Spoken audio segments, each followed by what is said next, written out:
Shalom saudara-saudara kasih di dalam Tuhan. Nama saya Jason. Perkenalkan, saya dari Jakarta, kelahiran 20 Desember 2001. Setelah banyak yang bersyukur atas kebaikan Tuhan atas hidupnya. Sebelumnya saya ingin menceritakan apa yang menjadi kesaksian saya, apa yang menjadi cerita di masa lalu saya, bagaimana Tuhan mengubahkan saya. Saya adalah anak yang diadopsi pada usia 20 hari. Saya diadopsi dan dibeli seharga 5 juta oleh keluarga Cina dari Bapak Kalimantan dan Ibu Bangka. Dan pada saat saya diadopsi, mama saya mengadopsi saya dengan orang tua kandung saya yang adalah orang Cina Benteng dan bapak saya Malaysia. Mereka membeli saya, setelah mereka membeli saya, mereka mengadopsi saya. Namun tidak berakhir sampai situ. Di saat mereka membeli saya, terjadi suatu kejadian di mana kejadian tersebut bukan kejadian yang enak. Di mana di saat mereka mengadopsi saya, hubungan pernikahan mereka berantakan. Di mana mama saya yang mengadopsi saya bercerai dengan bapak saya.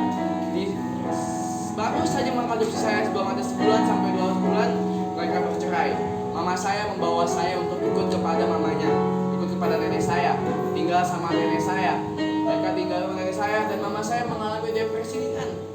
Dan mungkin saya menuju depresi berat pada saat itu. Sedangkan 2 kakak saya mengikuti bapak saya, karena posisi 2 kakak saya masih bersekolah. Di mana saya mengalami suatu titik di mana saya disalahkan, di mana apa yang terjadi atas keluarga saya penyebabnya. Di mana mama saya selalu mengatakan di saat saya usia 5 tahun, kamu anak pungut, kamu anak bawa sial, gara-gara kamu saya hancur, gara-gara kamu keluarga saya berantakan. Semua dari atas apa kesalahan yang terjadi selalu dituduh ke saya, selalu dituduh ke saya. Padahal saya tidak minta dilahirkan, bahkan saya tidak minta diadopsi pada saat itu. Saya tidak tahu apa-apa. Mereka yang menginginkan anak cowok membelinya, namun menyakitinya pada saat itu. Dari kecil saya digembleng, dipukul, diberikan kasih sayang yang berbeda dengan anak kandung yang lainnya. Di mana saudara-saudara saya pada jalan-jalan, sedangkan saya cuma di rumah, di pagar. Sampai satu tragedi, di mana saya mempunyai tante. Tante saya adalah orang yang sedikit punya penyakit di otak. Di mana dia suka membuang barang sebelah-sebelah, saudara. Setiap kali barang sebelah-sebelah itu hilang, saya yang dituduh. Dari saya usia 5 tahun sampai saya 12 tahun, saya mengalami hal di mana setiap hari saya dipukul. Mama saya nyalain saya yang ngebuangnya. Mama saya yang nyalain saya karena saya penyebab dari kehilangan tersebut. Sepatu saudara saya, sepatu tante saya, sepatu om saya. Mama saya depresi karena dia harus ganti. Kakak saya yang posisi baru selesai sekolah pun depresi karena mereka harus ganti. Padahal itu bukan kesalahan saya. Dikarenakan saya anak pungut, mereka menuduh semua kesalahan kepada saya. Saya tidak tahu harus berbuat apa. Mereka mukulin saya dan mereka mengatakan seperti ini, kalau kamu nggak ngaku, kami nggak bakal berhenti mukulin kamu. Dan saya hanya bilang saya yang buang, saya yang buang, saya yang buang. Yang pada akhirnya pukulan pun dihentikan dan saya bisa masuk ke rumah. Sampai pada akhirnya di usia saya yang 12 tahun, saya mulai punya pemikiran yang benar. Dimana saya mikirin bukan saya mulai bela diri, saudara.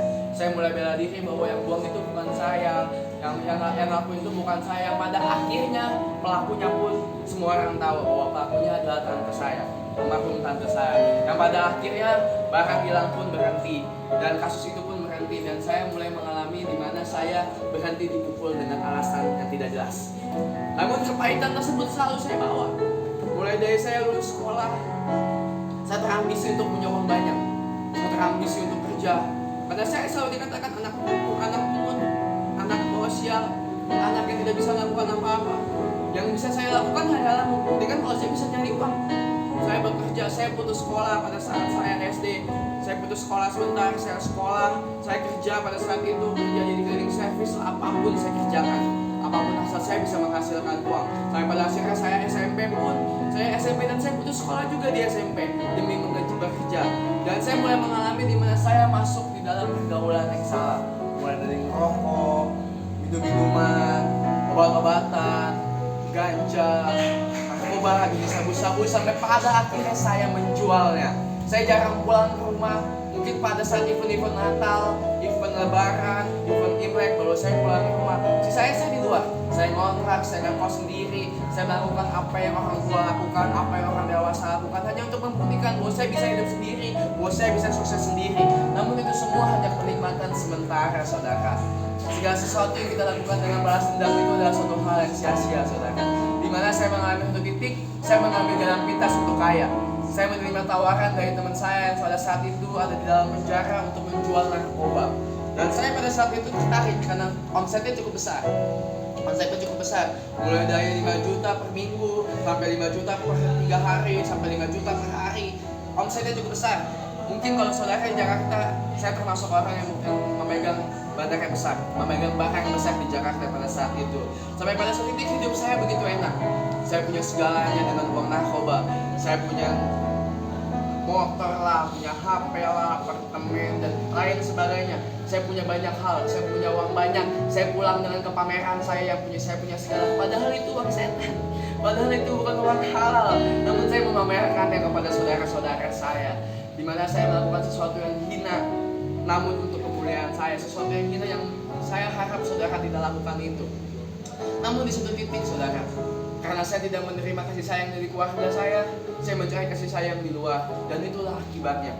Saya menerima satu hal di mana tragedi teman partner saya yang menjual narkoba ketangkap polisi.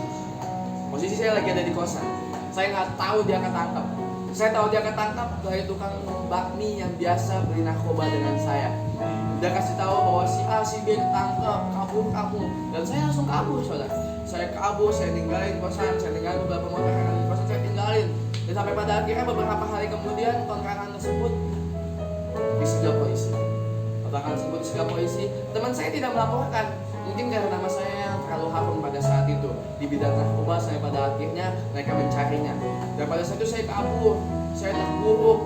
Dan teman saya yang tertangkap polisi itu adalah teman saya yang membawa motor om saya. Di mana motor om saya ada STNK atas nama om saya. Dia memakainya, dan pada saat itu yang dicari adalah warga saya. Ada beberapa orang telepon, bahkan ada beberapa polisi yang mungkin mencari tahu. Saya nggak tahu, posisi saya kabur. Saya nggak tahu apa yang terjadi di dalam keluarga saya. Namun sampai pada akhirnya kakak saya masih sangat peduli. Dia melindungi saya dari tangkapan polisi. Dia melindungi saya dari segala yang jahat yang membawa saya ke dalam penjara. Dia mencari solusi bagaimana saya bisa diselamatkan, bagaimana saya bisa dipulihkan, bagaimana saya bisa kembali kepada jalan yang benar dari jalan saya yang salah. Yang pada akhirnya dia menyarankan saya untuk masuk ke dalam rumah pemulihan yang bernama Victory Outreach pada saat itu. Namun awal mulanya saya menolak, saudara, karena mereka berbicaranya rumah penampungan anak Kristen. Saya bertanya, siapa saya? Saya adik kamu apa orang lain hingga kamu memasukkan saya ke rumah penampungan? Kenapa kamu gak bawa saya ke kosan, ke suatu pekerjaan yang besar? Apa kamu bawa saya ke dalam penampungan seolah saya dibuang? Saya sedih, saya sakit, setiap kali saya chat, setiap kali saya telepon, saya marah-marahin, saya omel-omelin, sampai pada satu titik di mana saya jenuh akan hal itu. Saya terpuruk, udah gak punya segalanya, dijauhi orang karena saya incaran polisi, dijauhi teman-teman, gak punya teman bahkan. Sampai pada akhirnya saya ikuti arahan kakak saya masuk rumah pemulihan Victory Outreach. Saya nggak tahu pada saat itu saya harus kemana. Saya ikutin saja. Saya ketemuan di travel. Saya di travel tidur, dan itu ada masih basian narkoba. Saya tidur di travel dan nonton nyampe di Bandung, nyampe di tempat Victory Outreach, nyampe di tempat Victory Outreach. Padahal tujuan utama saya hanyalah agar keluarga saya dipulihkan, agar saya bisa kembali dengan keluarga, agar saya bisa hubungan saya yang dulu rusak menjadi pulih. Namun pada akhirnya Tuhan berkata lain, saudara. Di mana Tuhan membawa saya ke Victory Outreach, Tuhan memberikan suatu mujizat di dalam kehidupan saya. Di mana kaki saya yang pada saat itu sedang sakit bengkak 2 bulan disembuhkan di Victory Outreach hanya dengan seminggu. Itu adalah mujizat pertama saya di dalam Tuhan. Bukan itu saja, saya masih sebulan di Victory Outreach. Kakak saya yang pertama yang musuhan dengan saya datang dan berbicara, semua sudah selesai. Kita mulai yang baru, kita mulai yang benar. Kita mulai hubungan kita lagi. Hubungan keluarga saya dipulihkan, saudara, satu persatu dipulihkan. Sebulan, 2 bulan, 3 bulan saya nggak punya tujuan. Namun pada akhirnya saya mengerti tujuan saya di Victory Outreach, di mana Tuhan menyelamatkan saya di usia yang cukup muda. Berarti tanda Tuhan yang memanggil saya untuk menyelamatkan jiwa muda. Yang pada akhirnya saya bertahan saat ini 1 tahun 10 bulan, 1 tahun seminggu saya di dalam program, dan sisanya saya diangkat menjadi staf untuk bisa membantu anak-anak rumah pemulihan masuk ke dalam panggilan Tuhan, masuk ke dalam rencana Tuhan, masuk ke dalam apa yang menjadi tujuan Tuhan. Dan itu adalah suatu kehormatan bagi saya. Siapa saya dahulunya sampai saat ini saya bisa melayani di dalam tempat ini. Dan ini adalah satu hal yang ingin saya bagikan kepada saudara semua, bahwa setiap saudara jangan pernah lemah, jangan pernah menyerah bila saudara dalam pertempuran. Tuhan punya rencana. Victory Outreach ada tempat di mana saudara bisa dipulihkan, saudara bisa dilepaskan, saudara bisa dimenangkan. Karena saya percaya, saya yang pecandu bisa dipulihkan, saudara juga bisa. Dan puji Tuhan, saat ini Tuhan memakai banyak sekali jiwa-jiwa masuk dalam rumah pemulihan. Dan Tuhan juga mempromosikan saya bisa bersekolah sambil melayani. Dan tujuan saya ke depan bisa untuk kuliah dan untuk membangun suatu pelayanan bagi anak-anak muda yang terhilang di luar sana. Oleh karena itu saudara, bagi setiap saudara yang mengalami kecanduan narkoba, keterikatan obat-obatan, ganja, sinte, minum-minuman, rokok, pemikiran yang tidak benar, kedewasaan yang kurang, kepahitan wara, baik laki-laki maupun perempuan, baik dewasa, baik muda, mari datang ke rumah pemulihan Victory Outreach, sebab kami selalu yakin dan percaya bahwa banyak pecandu di seluruh dunia. Victory Outreach 700 gereja, 700 rumah pemulihan yang 90%-nya pastornya dari awalnya adalah seorang pecandu bisa diubahkan. Saudara selanjutnya, mari saudara datang ke rumah pemulihan Victory Outreach Bandung. Kabarin nomor yang tertera di dalam video ini, kabari, chat, telepon. Maka saya percaya